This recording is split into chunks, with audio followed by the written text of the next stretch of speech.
क्या होगा जब एक साइंटिस्ट कपल अपनी बनाई नई इन्वेंशन से टाइम ट्रैवल करते हुए पूरे 60 साल फ्यूचर में पहुंच जाते हैं। ऐसा भविष्य जो कि उनके अपने समय से बहुत अलग था। ऊपर से दोनों ने अब तक इंसानी इतिहास की सबसे बड़ी खोज कर ली, यानी कि अब वे किसी भी टाइम में जाकर कुछ भी बदल सकते हैं। अब इससे आगे क्या होगा, सब कुछ चलिए शुरू से जानते हैं 2025 के latest time travel sci fi movie over times में। कहानी की शुरुआत साल 1966 से होती है, जहां नोरा नाम की एक फिजिक्स प्रोफेसर अभी अपने कॉलेज में जाकर क्लास लेने लगी। आज वो अपनी क्लास में सबको वर्म होल्स के बारे में सिखाती है। कैसे उसने अपनी पर्सनल रिसर्च से पता कर लिया कि हर 30 साल के अंतराल में यूनिवर्स के स्पेस टाइम में वर्म होल्स क्रिएट होते हैं और हर 30 साल में बने ये वर्म होल्स बहुत थोड़े टाइम के लिए एक्टिव रहते हैं। यानी कि अगर वे खास मशीन बना ले तो वे इस छोटी सी विंडो के दौरान फ्यूचर या पास्ट कहीं भी टाइम ट्रैवल कर पाएंगे। दरअसल नोरा एक प्रोफेसर होने के साथ साथ वैज्ञानिक भी है। वो अभी अपने पति हेक्टर के साथ मिलकर अपने घर पर ही एक टाइम मशीन बनाने पर रिसर्च कर रही थी, इसलिए उसे वर्म होल्स और स्पेस टाइम की इतनी नॉलेज है। आज भी जब नोरा की क्लास खत्म हुई तो हर कोई उसकी इंटेलिजेंस को देख हैरान रह गया। उनमें जूलिया नाम की एक लड़की तो फ्री में ही नोरा की असिस्टेंट बनने का पूछती है, जिस पर कुछ देर सोचने के बाद नोरा ने हाँ कह दी। हालांकि अब चूंकि नोरा और उसके पति हेक्टर का टाइम ट्रेवल प्रोजेक्ट बहुत ज्यादा सीक्रेट है, तो नोरा ने उस सीक्रेट के बारे में जूलिया को कुछ नहीं बताया। वो अब क्लास के बाद बाहर जाकर वे सारे पार्ट्स कलेक्ट करने लगी जो कि उन्होंने सीक्रेटली दूसरे देशों से ऑर्डर किए थे, ताकि वे उनका इस्तेमाल कर अपनी टाइम मशीन पूरी कर सकें। नोरा ने अब कॉलेज के बाद घर जाकर देखा कि हेक्टर तो सुबह से इस मशीन को इंजीनियर करने में लगा हुआ था, क्योंकि अभी साल 1966 में वो वर्म होल कुछ ही महीनों के लिए खुला है और अगर इस दौरान उनकी टाइम मशीन पूरी नहीं बनी तो वे आने वाले 30 साल तक कुछ नहीं कर पाएंगे। फिर सीधा वो वर्म होल साल 1996 में यानी कि 30 साल बाद ही जाकर खुलेगा। लेकिन अनफॉर्चुनेटली आज भी दोनों की लाख कोशिशों के बावजूद वो मशीन काम नहीं कर सकी। वे इतना तो समझ रहे थे कि उनकी मशीन में कोई प्रॉब्लम नहीं, बस उन्हें इसे चलाने के लिए ज्यादा एनर्जी चाहिए, क्योंकि यूनिवर्स के स्पेस टाइम को कर्व करने के लिए उन्हें बहुत अधिक मात्रा में एनर्जी चाहिए होती है। दोनों अब कुछ देर के लिए ब्रेक लेते हैं ताकि उनका दिमाग शांत हो सके और वे नए सिरे से सोच सकें। तभी थोड़ी ही देर बाद नोरा की छोटी बहन रेबेका उनके घर आई और वो उन्हें एक अच्छी खबर देती है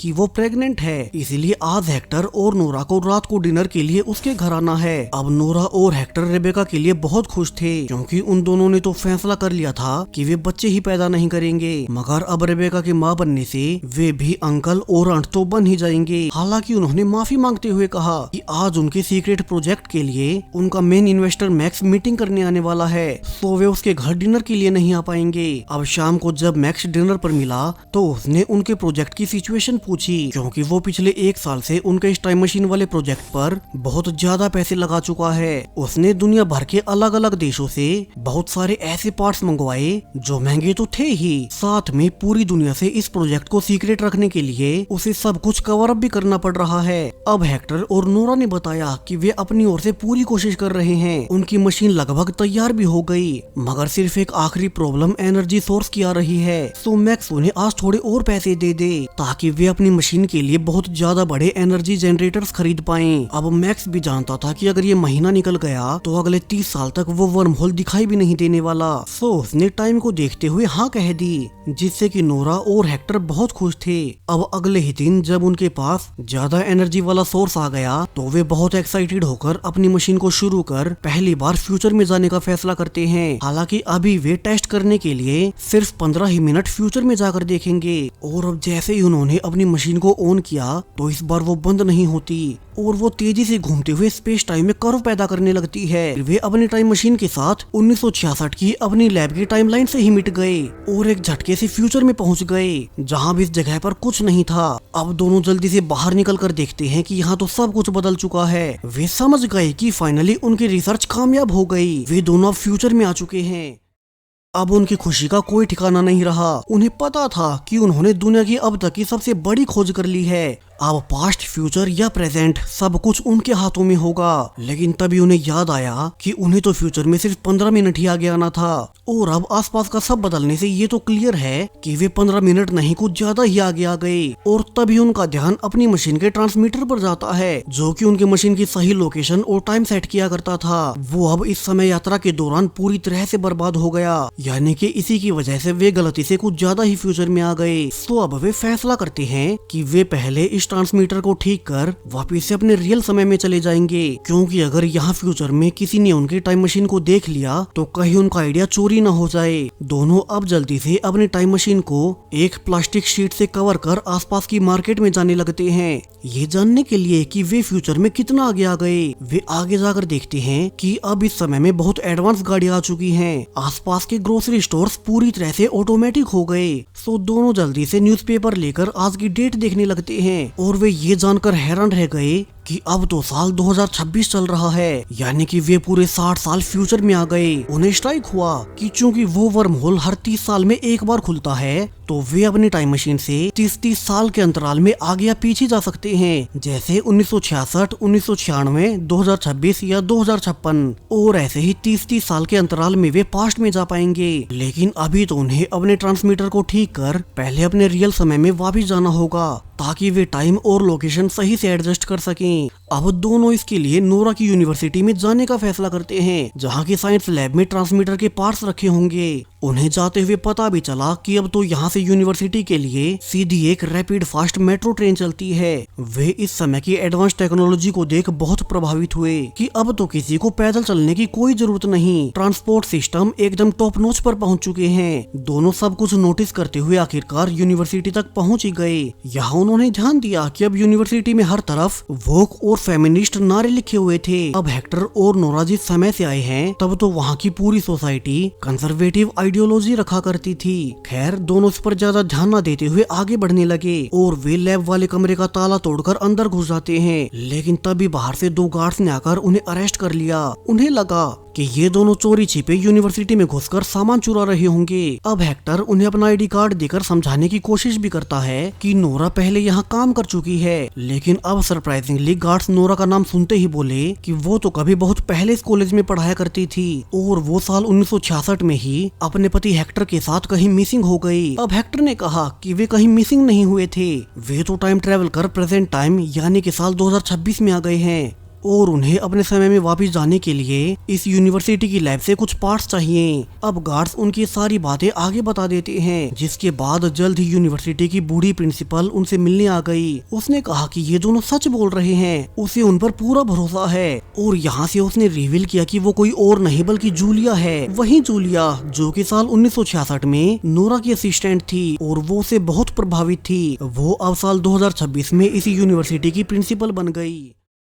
उसके साथ एक यंग लड़की एमिली भी है। जूलिया ने बताया कि एमिली भी कोई और नहीं बल्कि नोरा की छोटी बहन रेबेका की नातिन है। अब उससे मिलकर नोरा बहुत खुश हुई। जिस समय से वे टाइम ट्रेवल कर इस फ्यूचर में आए हैं, उसी दिन उसकी छोटी बहन रेबेका प्रेग्नेंट हुई थी। लेकिन एक ही दिन में नोरा के सामने उसकी बहन की नातिन खड़ी है, यानी कि रेबेका की बेटी की भी बेटी। अब जूलिया उन दोनों को पूरी हिस्ट्री बताने लगती है, कैसे असल में साल 1966 में हेक्टर और नोरा दोनों कहीं मिसिंग हो गए थे। पुलिस ने उन्हें हर ढूंढा, मगर वे फिर कभी किसी को दिखाई नहीं दिए। तब बाकी दुनिया ने सोचा कि उनकी मौत हो गई होगी, लेकिन यंग जूलिया को नोरा की रिसर्च के बारे में शक हो गया था, और उसे पूरा भरोसा था कि वे दोनों टाइम ट्रेवल कर किसी और समय में पहुंच गए होंगे, और ऐसा था भी। अब हेक्टर उसे सब बताता है, कैसे वे अपनी टाइम मशीन से गलती से पूरे 60 साल फ्यूचर में आ चुके हैं, जबकि वे तो बस 15 ही मिनट फ्यूचर में जाकर देख रहे थे। वहीं जो हिस्ट्री उसने बताई कि वे तो कभी साल 1966 में वापस ही नहीं लौटे, यानी कि वे कभी यहाँ से वापस नहीं जा पाएंगे। उसने कहा कि उनकी टाइम मशीन का ट्रांसमीटर खराब हो चुका है। वहीं ऊपर से उस 30 साल वाले वर्म होल के बंद होने में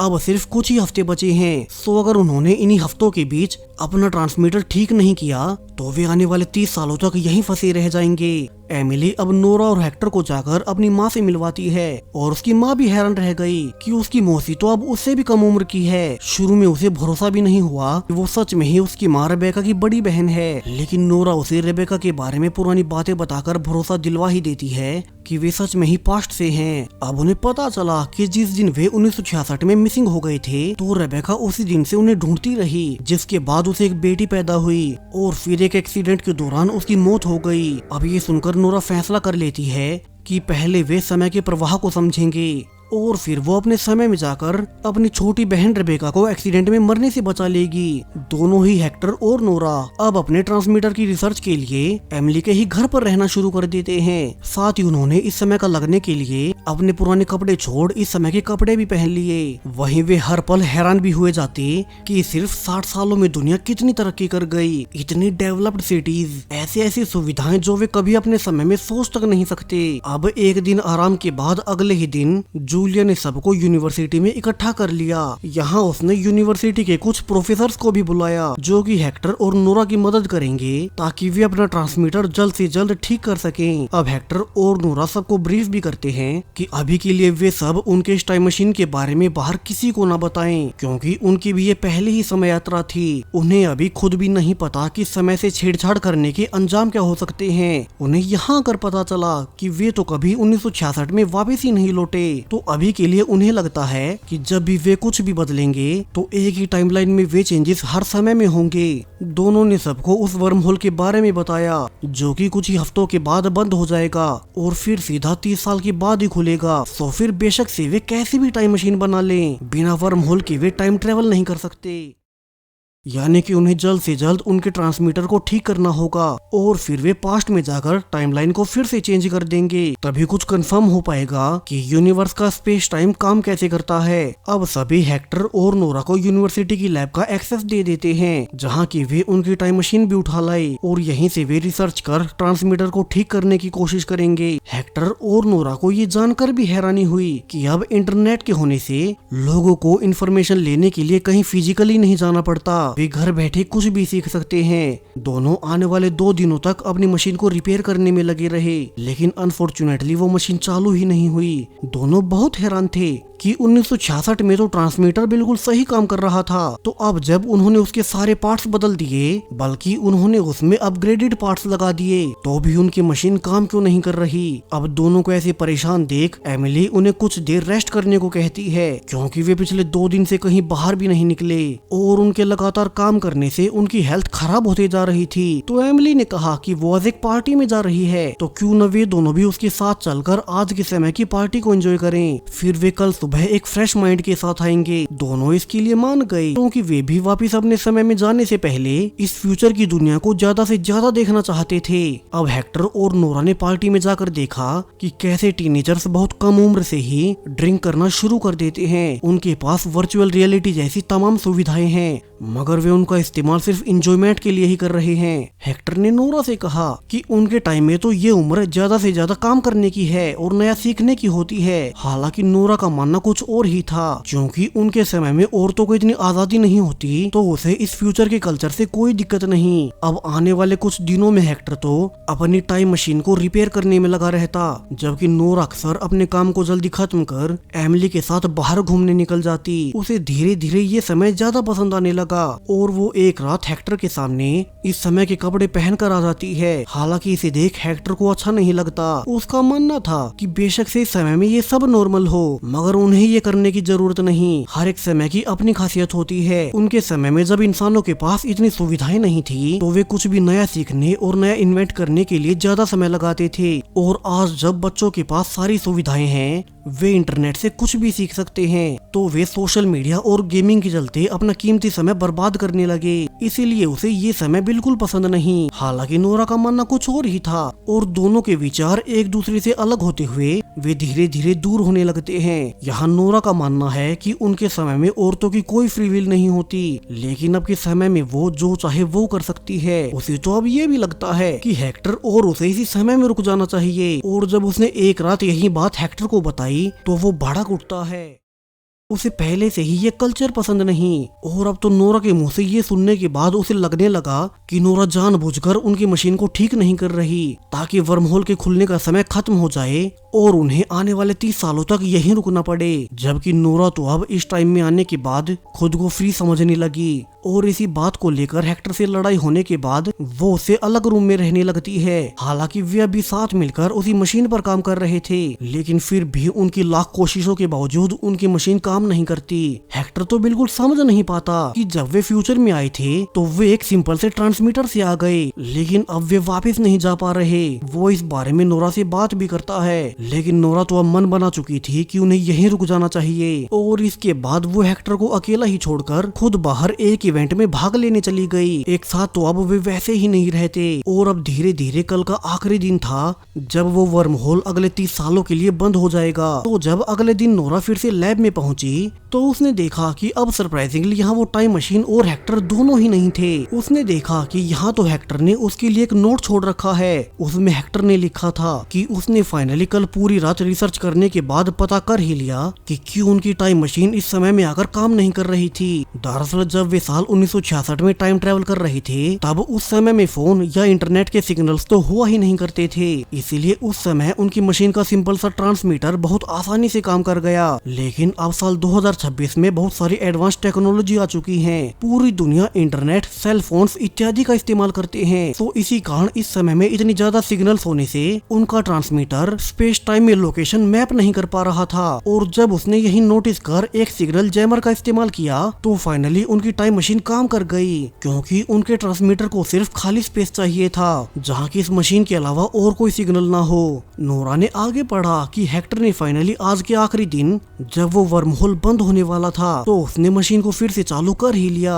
लेकिन जब वो नोरा को इसके बारे में बताने के लिए फोन कर ही रहा था कि उसे रियलाइज हुआ कि नोरा तो अब इस समय से जाना ही नहीं चाहती। यहाँ इस टाइम में आने के बाद उनमें बहुत दूरी आ गई। सो उसने नोरा की खुशी की खातिर फैसला कर लिया कि वो उसे यहीं इसी समय में छोड़कर खुद अकेला अपने रियल टाइम में वापस चला जाएगा। उसे अपना ही समय पसंद था, जबकि नोरा को अगर यहाँ खुशी मिले तो वो यहाँ खुश रहे। और हेक्टर उसे ये आखिरी नोट लिखकर टाइम मशीन को शुरू कर वापिस से अपने साल 1966 में चला गया। अब ये सुनकर नोरा को बहुत दुख होता है। वो यहाँ रहना तो चाहती थी, मगर उसने कभी ये नहीं सोचा कि उसे यहाँ अकेला रहना पड़ेगा। उसे अब अपने पुराने दिन याद आने लगे जब वो हेक्टर के साथ इस नई दुनिया को एक्सप्लोर कर रही थी। वे दोनों एक साथ इस अजनबी दुनिया में आने के बाद भी कभी नहीं डरे, क्योंकि उनके पास एक दूसरे का साथ था। लेकिन अब नोरा अकेली रह गई। वैसे भी उनकी टाइम मशीन तो चली ही गई, ऊपर से आज उस वर्महोल के बंद होने के बाद अब वो वापस भी नहीं जा सकेगी। नोरा अब ना चाहते हुए भी यहीं रहने लगी। उसने नोटिस किया कि अब धीरे धीरे हिस्ट्री ही बदल चुकी है, यानी कि पहले की हिस्ट्री में जब 1966 में वो और हेक्टर दोनों मिसिंग हुए थे, तो अब इस नई हिस्ट्री में सिर्फ वो मिसिंग हुई है। ऊपर से उसकी बहन रेबेका का भी इस नई हिस्ट्री में कभी एक्सीडेंट हुआ ही नहीं। इससे नोरा सब समझ गई कि हेक्टर ने ही वापस पास्ट में जाकर उसकी बहन को मरने से बचा लिया। उसे इन सब से इतना तो कंफर्म हो गया कि जो कुछ भी वे टाइम ट्रेवल कर बदलाव करते हैं, उससे ये एक ही करंट और मेन टाइमलाइन पूरी तरह से बदल जाती है। नोरा ने हेक्टर को जो कुछ भी कहा हो, उसके बावजूद उसने पास्ट में जाकर उसकी बहन को बचा लिया। अब धीरे धीरे समय बीतने लगता है। नोरा इसी समय में रहकर और बड़ी खोजें करती चली गई और वो बूढ़ी होते होते दुनिया के सबसे प्रसिद्ध वैज्ञानिकों में से एक बन गई। वहीं अब पास्ट में साल 1996 का समय दिखाया जाता है, जहाँ की हेक्टर अब अकेले रहते हुए बूढ़ा हो चुका था कि तभी अब उसके सामने उससे मिलने बूढ़ी नोरा आ गई। यानी कि उसने साल 2056 में जब वो वर्महोल फिर से खुला तो उसने अपनी नई टाइम मशीन से साल 1966 में टाइम ट्रेवल किया ताकि वो अपने पति हेक्टर के पास फिर से जा सके। दोनों अब एक दूसरे को देख बहुत खुश होते हैं। वे पूरे 30 साल के बाद मिल रहे थे। हेक्टर तब साल 1966 में आकर अपने पसंद के समय में रहने लगा, तो नोरा फ्यूचर में ही रिसर्च करती रही और उसने अपनी मनपसंद लाइफ जी। लेकिन उसका एक ही मकसद था कि वो कैसे भी करके अपने पति हेक्टर से मिल पाए। और दोनों अब साल 1996 में इसी समय में रुककर अपने आगे की बची हुई लाइफ एक साथ बिताएंगे। और इसी हैप्पी एंडिंग के साथ हमारी आज की time travel feel good movie यहीं पर खत्म हो जाती है। सो चैनल को सब्सक्राइब करें और भी ऐसी ही नई टाइम ट्रेवल मूवीज के लिए। Thank you.